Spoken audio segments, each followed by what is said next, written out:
Hello बच्चों, सभी को नमस्कार। 12th केमिस्ट्री के इस सेशन में आप सभी का स्वागत है। हम लोग पढ़ रहे थे 12th की कंप्लीट केमिस्ट्री और आज हम नया टॉपिक स्टार्ट करने जा रहे हैं जो कि है कौन सा, सॉल्यूशन। बड़ा ही कमाल का चैप्टर है। बोर्ड में काफ़ी सारे सवाल ऐसे पूछे जाते हैं और बिल्कुल ईजी सा है। तो सवाल काफ़ी सारे पूछे जाते हैं, इस कारण ये इम्पोर्टेंट है। तो कॉपी पेन उठा लीजिए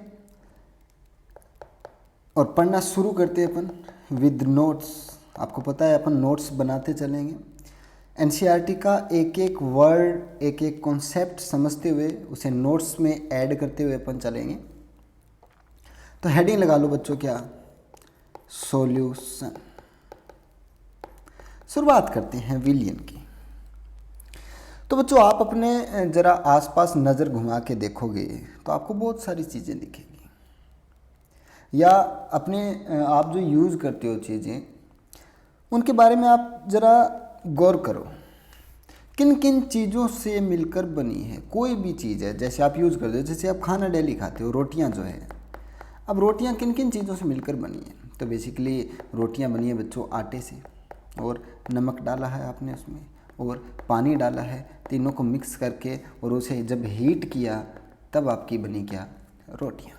बिल्कुल सही। वैसे ही आप देखो, चाय पीते हो दिन भर, चाय में आप क्या क्या डालते हो, चाय पत्ती, ठीक है, इसके अलावा चीनी डालते हो, बहुत बढ़िया, पानी डालते हो, बहुत बढ़िया, दूध डालते हो, बहुत अच्छी बात है।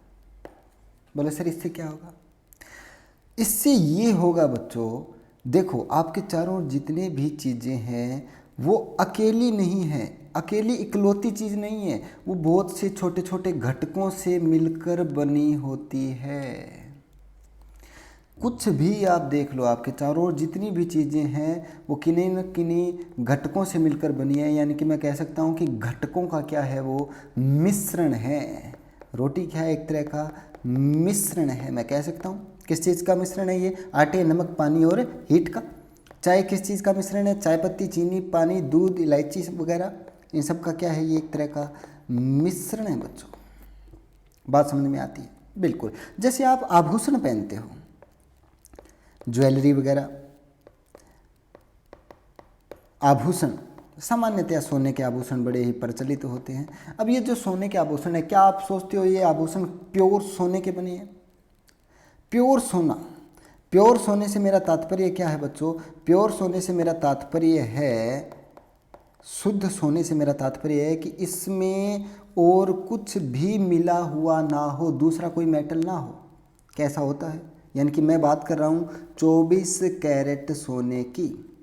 24 कैरेट है ना, यानी कि उस सोने में कोई दूसरा मेटल उपस्थित ही नहीं है। लेकिन आपके आभूषण जो होते हैं बच्चों वो 24 कैरेट सोने के नहीं होते, यानी कि प्योर सोने के नहीं होते। उसमें कुछ मिक्स किया जाता है, दूसरी मेटल्स मिक्स की जाती है, तभी आभूषण अपन बना पाते हैं, अन्यथा अपन आभूषण बना ही नहीं पाते। इसमें सिल्वर या फिर कॉपर मिक्स किया जाता है, तब आभूषण बनते हैं। यानी कि आभूषण भी अपना क्या है, एक तरह का मिश्रण है बच्चों। प्योर नहीं है, अकेला इकलौता नहीं है, दूसरा मेटल उपस्थित है इसमें। प्योर होने का मतलब, अब समझते जाना बात को, एक एक वर्ड को पकड़ते जाना। प्योर, प्योर का मतलब अकेला, प्योर का मतलब अकेला, इकलौता, अरे गलत लिख दिया, अकेला इकलौता। अगर अकेला इकलौता हो तो उसे प्योर कहेंगे। प्यार क्या कहेंगे? प्योर कहेंगे। यानी कि कोई दूसरा मेटल प्रेजेंट नहीं है, कोई दूसरी चीज़ नहीं है ना। जैसे आप पानी की बात कर लो, आप पानी पीते हो दिन भर, H2। अब अगर H2 है प्योर, यानी कि केवल उसमें H2O के ही मॉलिक्यूल हैं, तब तो उसे अपन प्योर कह सकते हैं। लेकिन सामान्यतया पानी में मैग्नीशियम और कैल्शियम की अशुद्धियाँ आती है बच्चों। मैग्नीशियम और कैल्शियम की क्या आती है, अशुद्धियाँ आती है।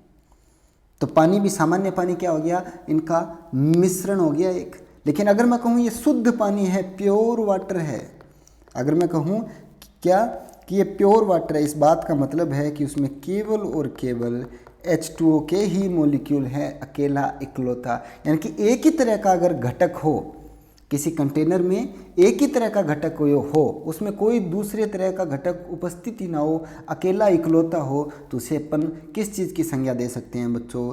ध्यान रखना, ये बात बार बार काम में लूँगा मैं। तो उसे अपन प्योर की संज्ञा दे सकते हैं। बात समझ में आती है? फिर से मैं रिपीट कर रहा हूँ। मान लो कोई चीज़ है, कोई वस्तु है, वो अकेली है ना, अकेली इकलौती चीज़ से ही मिलकर बनी, एक ही चीज़ से मिलकर बनी है। जैसे मान लो सोना है, या फिर मान लो पानी है, या मान लो क्या, पानी है। बहुत बढ़िया। अगर ये अकेली इकलौती है तो मैं इसके आगे क्या लगा सकता हूँ? प्योर। इसके आगे क्या लगा सकता हूँ? प्योर। लेकिन मान लो अगर इसके अंदर कुछ भी मिक्स हुआ हो, या कॉपर या सिल्वर, कुछ भी, एनीथिंग, फ़र्क नहीं पड़ता, कुछ भी एक्स मिक्स हुआ हो, पानी के अंदर कोई अशुद्धियाँ हो, एक्स मिक्स हुई हो, अब इसको मैं प्योर बोल सकता हूँ क्या? अरे अब इसको मैं प्योर बोल सकता हूँ क्या?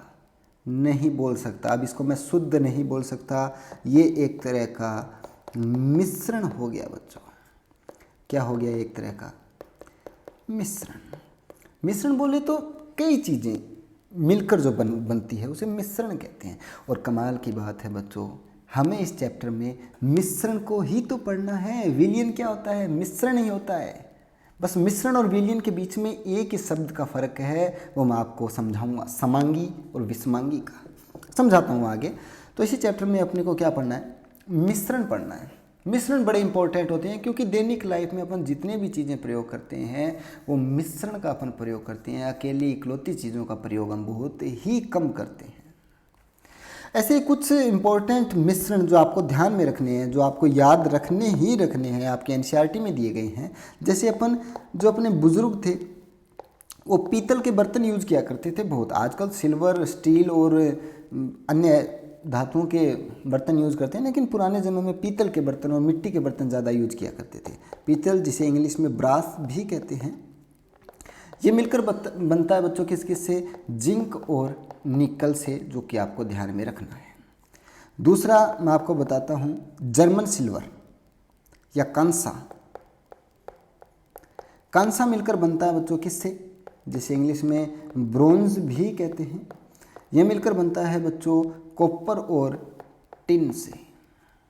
याद रख लोगे, कोई दिक्कत वाली बात नहीं है। स्टनम जिसे कहते हैं। तीसरा एक और ध्यान में रखना, जर्मन सिल्वर। जर्मन सिल्वर कमाल का मिश्रण है बच्चों। ये जर्मन सिल्वर काफ़ी जगह काम में आता है। किस किस से मिलकर बनता है?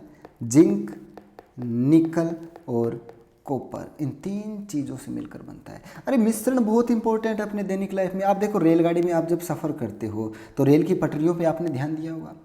वो पटरियाँ पतझड़, बारिश, आंधी, तूफान, पानी, हवा, हर चीज़ के अंदर वो एकदम स्टेबल रहती है। उस पर जंग नहीं लगता कभी भी। रेल की पटरियों पर कभी जंग नहीं लगता। अगर वो शुद्ध लोहे की होती तो उसे निश्चित तौर पे जंग लगता, लेकिन वो शुद्ध लोहे की नहीं होती। लोहे में कुछ ना कुछ दूसरा घटक ऐड किया जाता है, एक मिश्रण तैयार किया जाता है, और उस मिश्रण से फिर रेल की पटरियाँ बनाई जाती है। ये अलग बात है कि रेल की पटरियों में लोहे की मात्रा ही अधिक होती है, ज़्यादातर लोहे की मात्रा होती है, लेकिन कुछ ना कुछ उसके अंदर ऐड कर दिया जाता है, कुछ ना कुछ घटक उसके अंदर मिला दिया जाता है, और एक नया मिश्रण जब बनेगा, उस मिश्रण की जब अपन पटरियाँ बनाते हो तो उस पर जंग नहीं लगता। सामान्यतः रेल की पटरियाँ हॉट रोल्ड स्टील और आयरन की बनती है, जो कि आपको ध्यान में रखने की आवश्यकता नहीं है। मेरा कहने का मतलब है कि जो मिश्रण होते हैं वो बड़े इंपॉर्टेंट होते हैं अपने। तो ये तीन तरह के मिश्रण आपको ध्यान में रखने हैं। पीतल जो जिंक और निकल के बने होते हैं, ब्रॉन्ज, कॉपर और स्टनम के। जर्मन सिल्वर जिंक, निकल और कॉपर का बना होता है। वैसे ही आपकी एनसीईआरटी में दिया गया है एक आंकड़ा कि अगर H2O में, पानी में 1 ppm पार्ट पर मिलियन, 1 ppm मात्रा, ये 1 ppm कितनी होती है मैं आपको आगे सिखाऊंगा, सांद्रता जब इकाइयाँ आएगी। लेकिन अभी के लिए आपको याद रखना है कि जब पानी में 1 ppm मात्रा फ्लोराइड आयन की हो, किसकी? फ्लोराइड आयंस की। जब पानी में 1 ppm मात्रा फ्लोराइड आयन की हो तो इससे दांतों का क्षय होने लग जाता है। अगर उस पानी को अपन पिएंगे तो दंत क्षय होने लग जाता है, दांतों का क्षय होने लग जाता है। ठीक है। वैसे ही अगर H2O में 1.5 ppm पार्ट्स पर मिलियन, आगे बताऊंगा। ये मात्रा अगर हो जाए तो दांतों में पीलापन आने लग जाता है। क्या? दांतों में पीलापन, जो कि आपको ध्यान में रखना है। देखो ऐसे सवाल एक एक नंबर के पूछे जा सकते हैं, कॉम्पिटिटिव एग्जाम में सामान्यतः पूछ लेते हैं, कई बार डायरेक्ट डाटा पूछ लेते हैं। और अगर H2O में फ्लोराइड आयन की मात्रा 1.5 ppm से अगर ज़्यादा हो गई ना, फ्लोराइड आयन की मात्रा, तो वो जहर की तरह कार्य करेगा, विष की तरह, है ना। जैसे कि सोडियम फ्लोराइड है, सोडियम फ्लोराइड Na2F। अब ये चूहों के लिए जहर की तरह कार्य करता है। किसके लिए? चूहों के लिए, है ना। तो ये थोड़े से आंकड़े आपको ध्यान में रखनी है। यानी कि अब तक मैं आपको ये समझाना चाहता हूँ कि हमारे चारों ओर जितनी भी चीज़ें हम प्रयोग करते हैं वे अकेली इकलौती नहीं है, वो मिश्रण है किसी ना किसी का।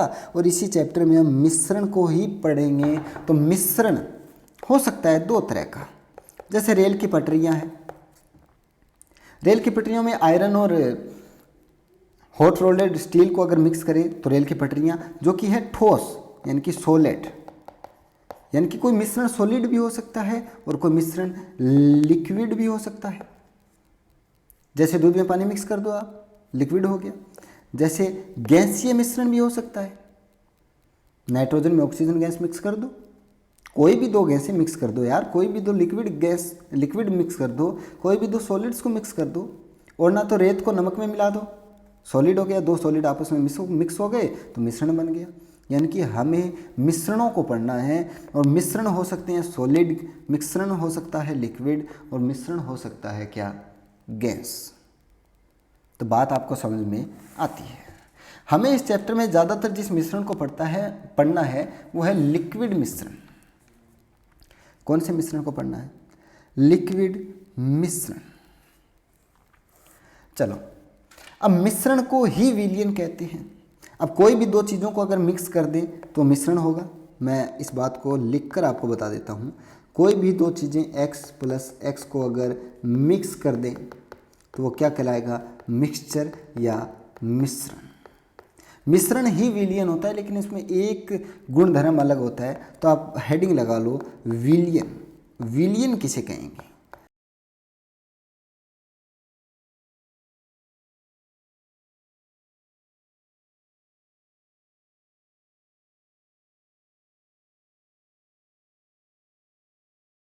क्या लिखा मैंने विलयन के बारे में? कि जब दो या दो से अधिक पदार्थों का समांगी मिश्रण होगा वो विलयन कहलाता है। बात तो एक ही, अपन दो या दो से अधिक पदार्थों को मिक्स कर रहे हैं और एक मिश्रण बना रहे हैं और उसे विलयन कर रहे हैं। एक नया हमारे लिए जो शब्द है वो है क्या? समांगी। अब समांगी किसे कहते हैं? तो समांगी मिश्रण बच्चों आप ऐसे मान सकते हो, मान लो एक लाइन में अगर मैं कहूँ इसे, तो प्रत्येक घटक जो हो समान हो। जैसे मान लो कि मैंने एक गिलास में, एक कंटेनर में, साइड में बना लेता हूँ, मैंने एक कंटेनर में क्या किया,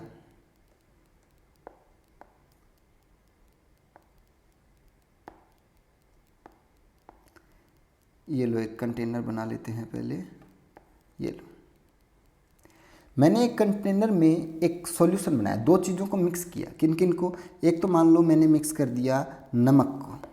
किसको? नमक को। ये लो जी। मान लो मैंने पानी लिया और चीनी ले ली, दोनों को जब घोलूंगा मैं तो एक सॉल्यूशन तैयार होगा, एक मिक्सचर तैयार होगा। होगा कि नहीं? बिल्कुल होगा। एक मिश्रण तैयार होगा। ठीक है। ठीक इसी प्रकार अगर मैं क्या ले लूँ, दूसरे कंटेनर में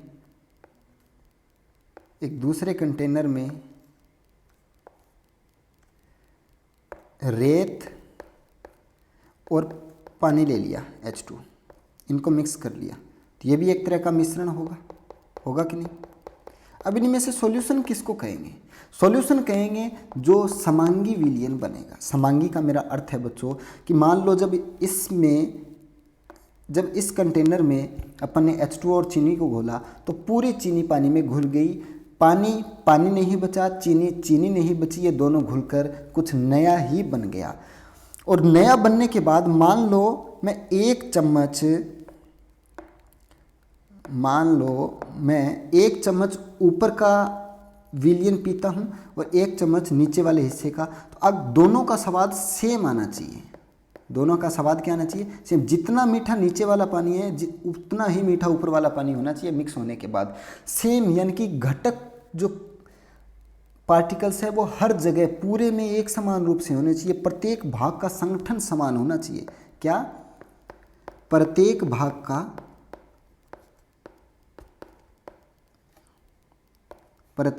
का जो संगठन है बच्चों वो सेम होना चाहिए। यही महत्वपूर्ण बात थी। तो ऐसे मिश्रण को क्या कहेंगे? समांगी मिश्रण। बात समझ में आई आपको? अब देखो, रेत प्लस पानी ले लिया इसमें। अब एक बार तो रेत और पानी आपस में घुल जाएंगे, लेकिन थोड़ी देर बाद रेत नीचे की तरफ बैठने लग जाएगी और रेत नीचे की तरफ बैठेगी, रेत और पानी अलग अलग हो जाएंगे। तो अगर मैं चम्मच से ऊपर का हिस्सा निकालूं और चम्मच से नीचे का हिस्सा निकालूं तो दोनों हिस्सों में अंतर मिलेगा। नीचे वाले हिस्से में रेत ज़्यादा मिलेगी और ऊपर वाले हिस्से में पानी ज़्यादा मिलेगा। तो ये जो है इसे अपन सॉल्यूशन नहीं कह सकते, ये केवल मिश्रण है। ये क्या है? एक तरह का मिश्रण है। तो किस प्रकार के मिश्रण को सॉल्यूशन कहेंगे? जिसमें प्रत्येक जगह संगठन या प्रत्येक भाग का संगठन सेम हो। क्या हो? प्रत्येक भाग का संगठन सेम होना चाहिए। तो आपको बात समझ में आई कि नहीं? यानी कि कौन से मिश्रण को अपन सॉल्यूशन कह सकते हैं और कौन से मिश्रण को अपन केवल मिश्रण कहेंगे। बात समझ में आई आपको? तो ये तो केवल है मिश्रण और ये क्या है? सॉल्यूशन। बात समझ में आई? कोई दिक्कत वाली बात नहीं है। चलो इसको थोड़ा सा छोटा कर देते हैं। ये लो जी, आगे बढ़ते हैं। आप समझ गए कि समांगी मिश्रण किसे कहते हैं। तो मैं कह सकता हूँ कि प्रत्येक भाग का संगठन समान होना चाहिए, या फिर मैं ऐसे भी कह सकता हूँ कि इनको मिक्स करने के बाद, घटकों को मिक्स करने के बाद उन्हें अलग अलग नहीं देखा जाना चाहिए। अगर आप पानी में चीनी घोल देते हो तो घोलने के बाद आप उसके अंदर मिक्स अगर हो गई है चीनी तो उसको चीनी को नहीं देख पाओगे आप, ना ही उसमें पानी को देख पाओगे, आप विलयन को देख पाते हो।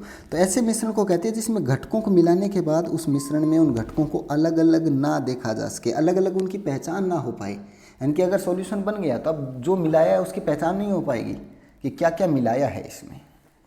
यानी कि ये तो निश्चित हो गई कि अगर विलयन को बनाना है तो क्या होना चाहिए? समांगी मिश्रण होना चाहिए। बात समझ में आती है आपको? समांगी मिश्रण, सामान्य मिश्रण और समांगी मिश्रण में अंतर स्पष्ट होता है आपको। तो विलयन बनाने के लिए अपने को कोई दो घटकों को मिक्स करना पड़ेगा। अब इन घटकों के नाम होते हैं बच्चों, क्या? जो ज़्यादा मात्रा में हो उसे विलायक कहते हैं और जो कम मात्रा में हो उसे विलय कहते हैं। जैसे यहाँ पर आपने क्या किया? चीनी और पानी को घोला, तो चीनी तो यहाँ कम मात्रा में घोलते हैं अपन, पानी ज़्यादा मात्रा में होता है, तो चीनी को कहेंगे अपन विलय और पानी को कहेंगे विलायक। कहने का भाव, विलयन में जो कम मात्रा में होते हैं उसे विलय कहते हैं और विलयन में जो ज़्यादा मात्रा में होते हैं उसे विलायक कहते हैं। तो क्या मैं कह सकता हूँ क्या कि एक विलयन या एक समांगी मिश्रण एक ही बात है, किन किन से मिलकर बना होता है?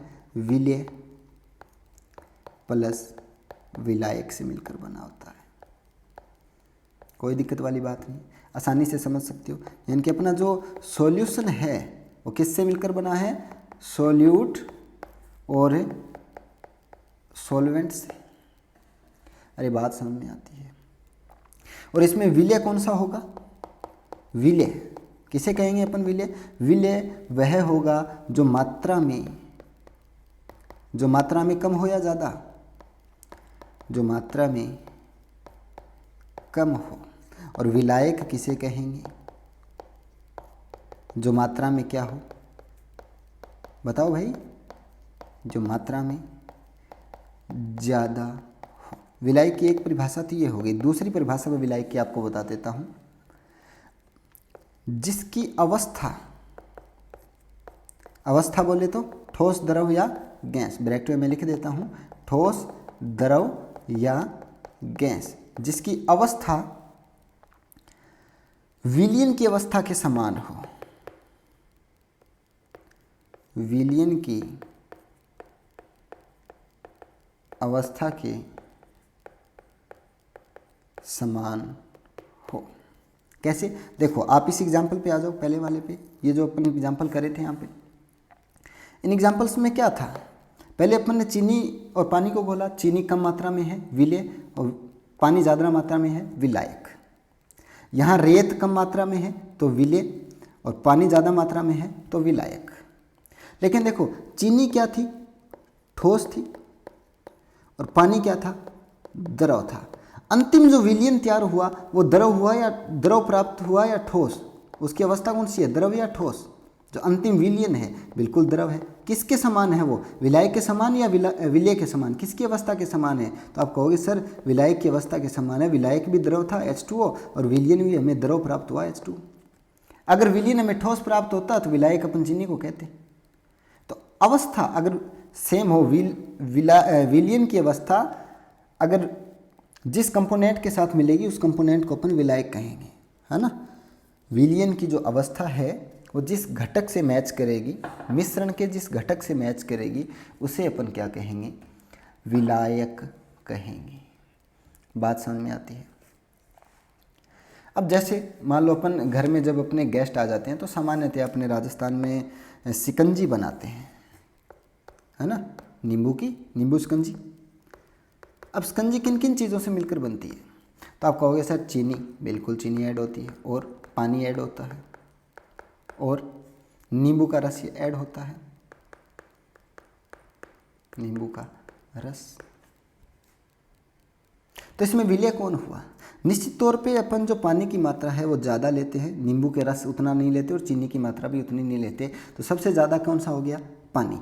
पानी की तरह काम करेगा यहाँ पे विलायक। जो मात्रा में ज़्यादा हो उसे विलायक, और बाकी बचों को अपन क्या कहेंगे, विलय। तो आप कहोगे कि सर एक विलयन में विलय काफ़ी सारे हो सकते हैं। बिल्कुल, विलयन होता क्या है, मिश्रण ही तो होता है। मिश्रण में कितने भी घटक हो सकते हैं, जो ज़्यादा घटक होगा वो विलायक, जो कम घटक होगा वो विलय। अरे बात समझ में आई? चलिए आगे बढ़े। तो आप सीख चुके हो कि सामान्य मिश्रण किसे कहते हैं, समांगी मिश्रण किसे कहते हैं, आप सीख चुके हो विलय और विलायक किसे कहते हैं। तो आप विलयन का प्रकार लिख लो छोटा सा। तो विलयन भी कई प्रकार के होते हैं, आप प्रकार लिख लो, हेडिंग लगाओ, विलयन के प्रकार, टाइप्स ऑफ सॉल्यूशन। किसके बेसिस पे? विलय की मात्रा के आधार पर। किसकी मात्रा के आधार पर? लिखो इसमें, विलय की मात्रा के आधार पर।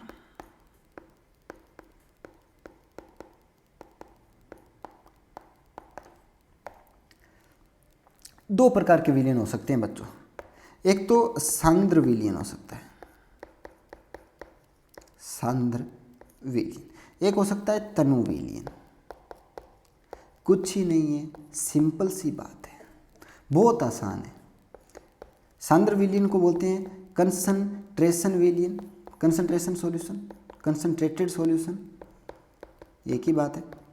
और इसको बोलते हैं डाइल्यूशन या डाइल्यूट सॉल्यूशन, डाइल्यूट सॉल्यूशन। बिल्कुल आसान है, कुछ है ही नहीं।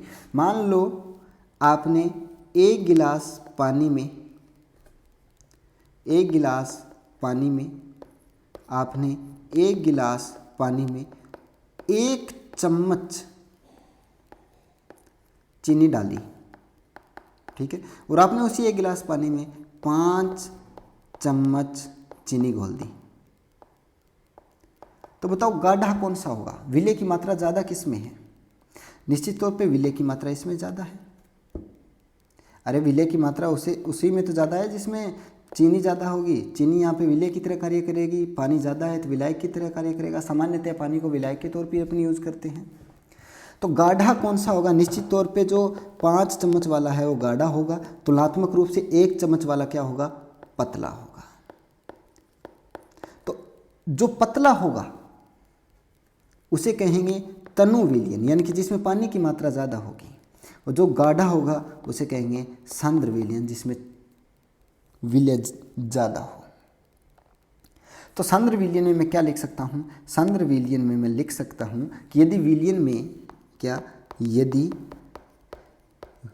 विलयन में क्या हो, बताओ क्या हो? विलय की मात्रा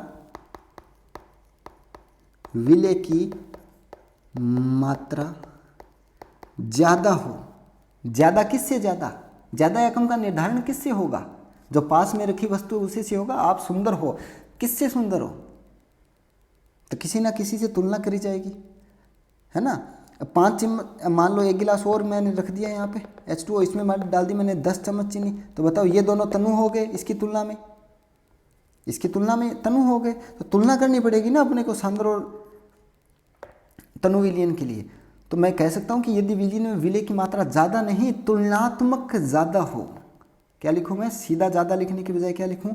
तुलनात्मक ज़्यादा हो, तो वह सांद्र विलयन। और यदि विलयन में विलय की मात्रा क्या हो बच्चों? बताओ। यदि विलयन में विलय की मात्रा तुलनात्मक कम हो तो उसे क्या कहेंगे? तनु विलयन कहते हैं। बात समझ में आई कि नहीं? बिल्कुल। आगे चलो। आगे मैंने आपको बताया था कि विलयन की अवस्था भी हो सकती है। ठोस विलयन हो सकता है, द्रव विलयन हो सकता है, गैस विलयन हो सकता है। चलो जी, तो उन विलयनों को भी लिख लो। तो लिखो, अगला वर्गीकरण लिखो, विलयन की भौतिक अवस्था के आधार पर। क्या? विलयन की भौतिक अवस्था के आधार पर। आसान है बिल्कुल ही। आपको पता है, अगर सोना है उसमें कॉपर मिला दिया जाएगा तो कॉपर भी ठोस है, सोना भी ठोस है, जो मिश्रण बना वो भी ठोस है। तो विलयन की अवस्था 3 तरह की हो सकती है। कौन सी? गैस, ठोस और द्रव। तो लिख लो, हो सकता है कौन सा? गैसीय विलयन। हो सकता है कौन सा? द्रव विलयन। और हो सकता है कौन सा? तीसरा बताओ आप। हो सकता है कौन सा? अरे बताओ रे। ठोस विलयन। क्या? ठोस विलयन। आसान है। चलो, गैसीय विलयन है, यानी कि विलयन की अवस्था कौन सी है? गैसीय है। तो विलायक की अवस्था कौन सी होगी? बताओ। अगर विलयन की अवस्था गैस है तो विलायक की अवस्था कौन सी होगी? बताओ भैया।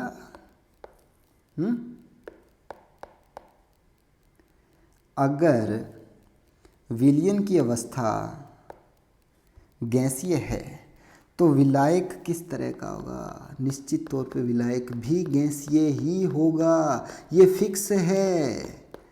विलायक की अवस्था ही विलयन की अवस्था होती है। अभी तो आपको बताया, अगर द्रव विलयन है तो विलायक की अवस्था भी द्रव होगी, ये बात बिल्कुल फिक्स है। और अगर विलयन ठोस विलयन है तो विलायक की अवस्था भी ठोस होगी, ये बात बिल्कुल निश्चित है, फिक्स है, कोई परिवर्तन नहीं आएगा इसमें। तो बात समझते हो? ये बड़ी महत्वपूर्ण बात है। अगर आपको विलायक की अवस्था मिल गई, क्या? अगर आपको विलायक की अवस्था बता दी तो आप विलयन की अवस्था बता सकते हो। और यदि आपको विलयन की अवस्था बता दी तो आप विलायक की अवस्था को बता सकते हो, क्योंकि इन दोनों की अवस्था बिल्कुल सेम होती है। बात समझ में आ गया? चलो, अब अपन पढ़ेंगे बच्चों विलयनों का विस्तृत वर्गीकरण। तो हेडिंग लगाओ, क्या? विलयनों का विस्तृत वर्गीकरण। बड़ा ही आसान है, बिल्कुल ईजी सा, एक एक बात अपन सीखते हुए चलेंगे इन डिटेल, बिल्कुल सरल और सिंपल सी है। चलें, चलो जी। सबसे पहला विलयन मैं कहता हूं क्या कि अगर विलय तो है ठोस और विलायक भी है ठोस, तो विलयन किस प्रकार का बनेगा? ठोस, द्रव या गैस? सोचो जरा, विलय भी ठोस है और विलायक भी ठोस है, तो विलयन किस तरह का बनेगा? सोचो जरा। अरे विलायक की जो अवस्था होती है वही विलयन की अवस्था होती है, तो ये विलयन बनेगा क्या? ठोस विलयन। बात समझ में आती है? तो सर इसका कोई एग्जाम्पल है क्या जिसमें अपन विलायक को तो ठोस की तरह लेते हैं और विलय को भी ठोस की तरह लेते हैं? बिल्कुल। आभूषण जो आप पहनते हो, सोना चांदी तांबा हीरा मोती, ये देखो डायग्राम आपके सामने, ये रहा। सोने में आप किन किन चीज़ों का मिक्सचर करते हो? या पीतल ले लो, कांसा ले लो, मैंने अभी अभी आपको लिखवाया है। पीतल ले लो, पीतल में आप किन किन चीज़ों को मिक्स करते हो? जिंक और निकल। सोना ले लो, सोने में क्या क्या होता है? एक तो सोना खुद, सोने के जो आभूषण है उसमें, डायरेक्ट सोना नहीं, सोने के आभूषण, और दूसरा इसमें सिल्वर या कॉपर ऐड किया जाता है। और ये और ले लो, कांसा ले लो, कांसा कैसे बनता है? कांसा में मिक्स होता है बच्चों क्या क्या? एक तो कॉपर और इसमें स्टनम अगर मिक्स कर दें तो कांसा बनता है। आसान है बिल्कुल। विलय भी ठोस, विलायक भी ठोस, तो विलयन भी क्या होगा? ठोस। ये पहले तरह का विलयन हो गया। दूसरा बताओ आप मेरे को, अगर मैं विलय तो ले लूँ क्या? द्रव। क्या ले लूँ? द्रव। और विलायक ले लूँ ठोस, तो बताओ विलयन किस तरह का बनेगा? बताओ जरा, किस तरह का विलयन बनेगा? तो हमें पता है कि सर जो विलायक की अवस्था होती है वही विलयन की भी अवस्था होती है, तो विलायक की अवस्था के सेम ही क्या बनेगा? विलयन बनेगा। ये भी विलयन क्या होगा? ठोस विलयन। ठोस विलयन का मतलब विलायक तो निश्चित ही ठोस है, विलय का पता करना पड़ेगा अपने को। विलय कौन सा लिया अपन ने? विलय लिया बच्चों द्रव। इसका कोई एग्जाम्पल है क्या सर? बिल्कुल है, जिंक अमलगम। इसका एग्जाम्पल क्या है? Zinc amalgam. और दूसरा डेंटल अमलगम भी इसका एग्जाम्पल है, डेंटल अमलगम। अब सर बात यह है कि जिंक अमलगम जानते हैं, जिंक एक तरह की धातु हम जानते हैं। अमलगम क्या होता है? अमलगम ये हमें नहीं पता, अभी बताते हैं। अमलगम बच्चों आपने पारा सुना है? मरकरी एक ऐसा धातु जो द्रवित अवस्था में रहता है, एक ऐसा धातु जो द्रवित अवस्था में रहता है, तो अमलगम कहते हैं बच्चों। जो पारा होता है ना, पारा जो मरकरी होती है, अगर उसको किसी भी अन्य धातु के साथ मिक्स कर दें, क्या पारे को अगर किसी अन्य धातु के साथ मिलाकर मिक्स करके एक धातु का मिश्रण तैयार कर लें, एक मिश्र धातु तैयार कर लें, तो उसे अमलगम कहेंगे। अमलगम का मतलब एक तो उसमें क्या है? मरकरी है ही है, दूसरा क्या है? इसमें जिंक है, तो हो गया जिंक अमलगम। जैसे डेंटल अमलगम है, डेंटल अमलगम में क्या होता है? सिल्वर और टिन होती है। अमलगम का मतलब Hg, मरकरी तो है ही है, और इसके अंदर और क्या डाला जाता है? सिल्वर और टिन डाला जाता है ना, सिल्वर। तो इसमें जो ये कैविटी होती है, दांत में कीड़ा वगैरह लग जाता है या दांत बीच में से खाली वगैरह होने लग जाता है, तो ये डेंटल अमलगम इसमें भरते हैं। बात समझिए, ठीक, आप ध्यान में रख लेना। अमलगम की परिभाषा मैं आगे आपको लिखवा दूंगा। अगली बात देखो कि विलय हमने ले लिया गैस और विलायक हमने ले लिया ठोस, तो आप बताओ विलयन किस तरह का बनेगा? अरे सर पता है, जो अवस्था विलायक की होती है वही विलयन की होती है, तो ये भी बनेगा क्या? ठोस विलयन। एग्जाम्पल बता दो सर इसके। एग्जाम्पल बिल्कुल, गैस विलय है और विलायक क्या है? ठोस है। विलायक ठोस है तो कोई भी धातु ले लो, कोई भी धातु ले लो जिस पे गैस अवशोषित होती है। सामान्यतः अपन धातु लेते हैं वो एग्जाम्पल के तौर पे, यहाँ पे एग्जाम्पल यहाँ के एग्जाम्पल यहाँ लिख देता हूँ, है ना। ये लो, यहाँ एग्जाम्पल लिख देता हूँ। एग्जाम्पल हो गया जैसे मान लो पीडी धातु है, प्लेडिनम या प्लेटिनम, पैलेडियम या प्लेटिनम। इन धातु पे H2 गैस है ना, वो बड़ी आसानी से अवशोषित हो जाती है। अरे किसी भी सॉलिड पे अगर गैस अवशोषित हो गई, किसी भी ठोस पर अगर गैस अवशोषित हो गई तो वो ठोस विलयन का एग्जाम्पल हो गया। बिल्कुल आसान बात है। मिट्टी होती है, मिट्टी में ऑक्सीजन की मात्रा होती है कि नहीं? तो मिट्टी का एक बड़ा सा पत्थर उठा लो, मिट्टी का बना हुआ, उसमें ऑक्सीजन गैस होती है, वो बिल्कुल एग्जाम्पल होगा किसका? ठोस और गैस का। लेकिन अपने को रासायनिक एग्जाम्पल देना है, एक सुव्यवस्थित, एक सुंदर लगने वाला एग्जाम्पल। तो पैलेडियम धातु उस पर H2 गैस अगर अवशोषित हो, ये देखो जिसका एग्जाम्पल आपके सामने फोटो बनी हुई है। अब गैस इसमें दिखेगी नहीं, ये पैलेडियम धातु है और इसके ऊपर H2 गैस अवशोषित हुई है। बहुत सारे एग्जाम्पल आप पढ़ोगे धातु पर गैस अवशोषित की। ऑर्गेनिक के अंदर काफ़ी सारी रिएक्शंस आती है ना, अपचयन अभिक्रियाएं जो होती है। चलो जी आगे बढ़ते हैं। आगे हमने क्या लिया है? विलायक तो ले लिया द्रव और विलय ले लिया क्या? ठोस। तो बताओ विलयन किस तरह का बनेगा? फोर्थ टाइप का विलयन है ये। हमें पता है कि विलायक की जो अवस्था होती है वही विलयन की भी अवस्था होती है। तो जो विलयन बनेगा वो बनेगा द्रव विलयन। आसान है। विलायक क्या लिया है? द्रव। विलय क्या लिया है? ठोस। विलायक द्रव लेना है। द्रव जहाँ विलायक लो ना, सामान्यतः पानी को उठा लिया करो डायरेक्ट। विलायक जहाँ जहाँ द्रव हो वहाँ क्या उठा लो? H2O, पानी को। और विलायक जहाँ जहाँ ठोस हो, सॉलिड, वहाँ कोई ना कोई धातु को उठा लो। आसान हो जाएगा। विलय अपने हिसाब से मिक्स करते रहना। विलायक ठोस ले लिया, विलायक ले लिया अपने द्रव में H2O उठा लो। बिल्कुल। H2O में क्या घोलोगे? ठोस। नमक घोल दो, चीनी घोल दो, यानी कि शुगर, ग्लूकोज, कुछ भी घोल दो, सब सॉलिड्स हैं और इनसे बने जो विलयन होगा वो क्या होगा? एक तरह का द्रव विलयन होगा। बिल्कुल आसान है। नेक्स्ट आगे बढ़ते हैं। पांचवा, विलायक ले लिया आपने कौन सा? द्रव। विलायक ले लिया आपने द्रव और विलय लिया आपने द्रव, दोनों द्रव। तो विलयन किस प्रकार का होगा? हमें मालूम नहीं है, हमें मतलब ही नहीं है विलय से। हमें तो विलायक की अवस्था चेक करनी है। विलायक की अवस्था अगर है कौन सी? द्रव, तो विलयन भी किस प्रकार का बनेगा? द्रव विलयन। आसान है बिल्कुल, कोई दिक्कत वाली बात ही नहीं है। अरे है कि नहीं आसान? बताओ रे घम घोड़ो।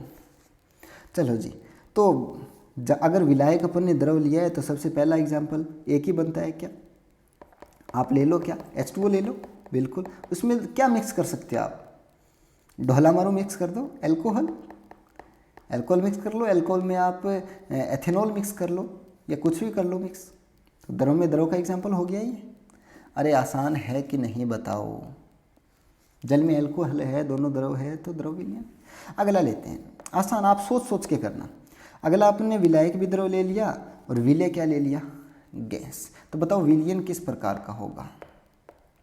विलयन किस प्रकार का होगा? बोले सर हमें मतलब ही नहीं है विलय से, साला कैसा भी हो, हमें मतलब है तो किससे? विलायक से। यही अपनी फुलझड़ी है, इसी को देख के अपन जीते हैं। अरे तुझे ही तो देख के जीते हैं। अरे सोल्यूट नहीं, सोलवेंट। तो अगर विलायक की अवस्था द्रव है तो विलयन भी किस प्रकार का होगा? द्रव विलयन। विलायक को देख के ही तो जीते हैं।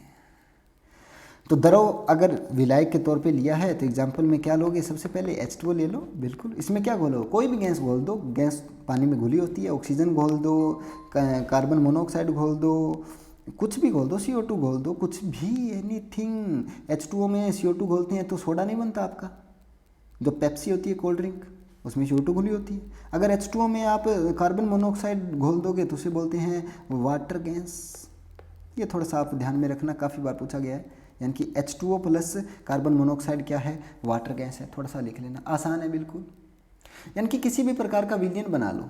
अगर आपने द्रव विलयन बनाया है तो निश्चित तौर पे विलायक द्रव होगा। विलायक अगर द्रव है तो विलायक के रूप में सामान्यतया प्रयोग करते हैं अपन H2O को।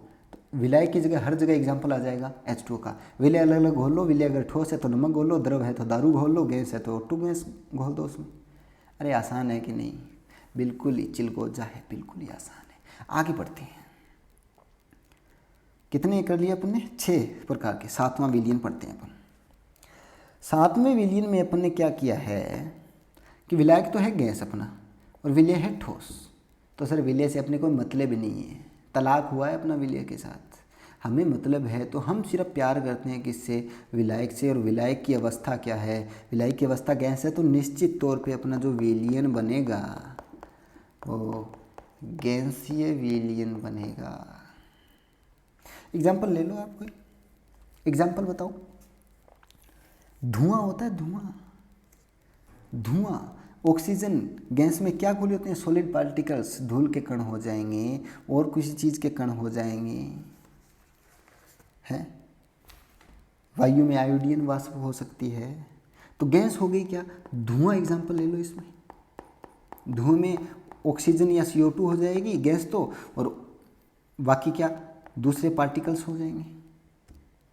आसान सा है। अगला देखो, अपन ने विलायक तो ले लिया, गैस और विलय ले लिया। द्रव तो बताओ विलयन किस प्रकार का? किस प्रकार का विलयन? द्रव का या गैस का? सर मतलब ही नहीं है। जैसा विलायक वैसे हम, जैसा विलायक वैसे हम, तो गैसीय विलयन ही बनेगा। एग्जाम्पल बिल्कुल आसान है। क्लोरोफॉर्म गैस में क्या मिला दो? N2 द्रव मिला दो, नाइट्रोजन द्रवित अवस्था में मिला दो। एग्जाम्पल हो गया। नेक्स्ट देखो आप, नेक्स्ट में क्या किया अपन ने? विलायक तो गैस ले लिया और विलय भी गैस ले लिया। तो बताओ किस प्रकार का विलयन बनेगा? सर मतलब ही नहीं है। हमें मालूम है जैसा विलायक वैसा विलयन, तो गैसीय विलयन ही बनेगा। एग्जाम्पल, कोई भी गैस ले लो भैया, कोई भी। O2 में N2 मिक्स कर दो, CO2 में O2 मिक्स कर दो, कुछ भी कर दो चलेगा। O2 + N2 सामान्य एग्जाम्पल है, याद कर लो इसे। तो ये हो गए बच्चों अपने विलयंस के प्रकार। समझते हो किस किस प्रकार के अपन विलयन बना सकते हैं? ठोस, द्रव और गैस। ठोस अगर विलयन है तो विलायक कैसा? ठोस। द्रव अगर विलयन है तो विलायक कैसा? द्रव। गैस अगर विलयन है तो विलायक कैसा? गैस। बाकी एग्जाम्पल कर सकते हो। गैसीय विलयन में थोड़ी सी क्या वैरायटी आ गई। बाकी आप अगर द्रव विलयन है तो विलायक की जगह हमेशा H2O ले लो, अगर ठोस विलयन है तो इसकी जगह हमेशा धातु ले लो, हो जाएगा, कोई दिक्कत वाली बात नहीं है। अमलगम एक देख लो, अमलगम के बारे में लिख लो। अमलगम क्या होता है? अमलगम, ये थोड़ा सा आप देख लो। तो अमलगम के बारे में लिखो क्या? पारा तथा अन्य किसी धातु को, पारा तथा अन्य किसी धातु को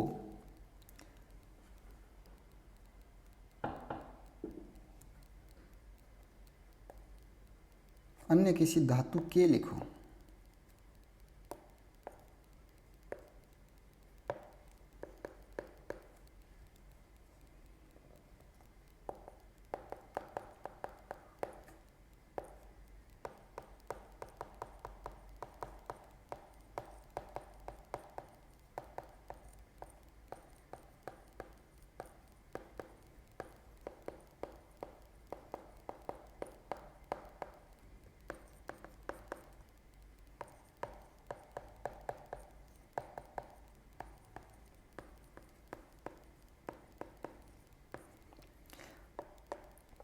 क्या लिखा मैंने? पारा तथा अन्य किसी धातु के मिश्रण से बनी मिश्र धातु अमलगम कहलाती है। बिल्कुल, अगर जिंक में पारा घोल दिया तो जिंक अमलगम हो गया, है ना। अमलगम का मतलब इतना ही है कि आपको मरकरी के बारे में सोचना है, ठीक है। तो नेक्स्ट अपन पढ़ेंगे बच्चों सांद्रता पथ।